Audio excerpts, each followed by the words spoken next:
Salut les soupos. Aujourd'hui je vais vous donner tous mes petits conseils et astuces pour bien saucer vos quignons et pouvoir faire trompette dans des conditions optimales. C'est parti.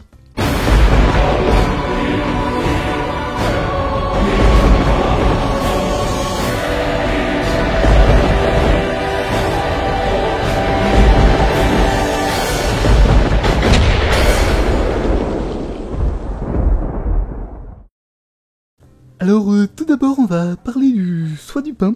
Pour beaucoup il est sans importance, mais quand on s'y pense d'un peu plus près, on remarque assez vite que la qualité du pain que vous allez choisir va influencer sur le gustatif évidemment, mais aussi sur son taux d'absorption. Alors tout dépend des goûts et des préférences, mais il faut savoir 2-3 choses tout de même. Le pain frais de boulangerie d'artisan, c'est la base, hein. On le choisira plutôt du jour. La ficelle, la baguette, le pain de ou la flûte, afin d'avoir un crouton de qualité neutre, mais à consommer rapidement de préférence. Moi, j'aime bien prendre une baguette bien cuite. Ça a deux avantages, le quignon est plus solide, même très humide, et sa couleur le rend plus discret dans les petits recoins. Évitez les pains au pavot ou au sésame, les petites graines qui garnissent le pain vont souvent entraver le processus spongieux, ou alors au contraire vont tomber et alerter les usagers qui éviteront le quignon. Alors on va continuer avec une petite controverse qui fait débat en ce moment. Le pain congelé, oui ou non? Moi je réponds oui.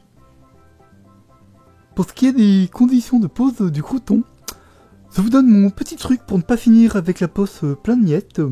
Glissez un sac de type sac congélation dans la poche de votre manteau, gardant le morceau de pain intact et plutôt propre, car ça le protégera des petites saletés et boulosses qu'on peut parfois retrouver au fond de nos poches.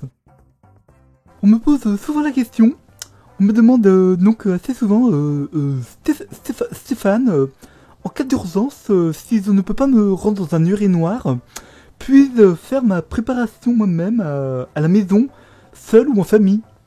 Alors, à cette question, je répondrai oui, mais c'est pas pareil. Pour les néophytes qui nous rejoindraient, je vous conseillerais pour bien débuter de trouver le bon spot, la bonne Vespasienne. Privilégier les toilettes publiques gratuites, parce que les payants sont malheureusement trop bien entretenus, nettoyés et déboussés trop fréquemment pour pouvoir obtenir une maturation idéale en quelques heures. Le nerf de la guerre, ça reste le temps, qu'on se le dise. Il faut savoir déposer ces petits bouts de pain suffisamment tôt pour bénéficier d'un plus large échantillon d'arômes. L'intérêt est aussi de parvenir à ne pas laisser non plus trop longtemps ces petites gourmandises afin d'éviter que le pain disparaisse totalement.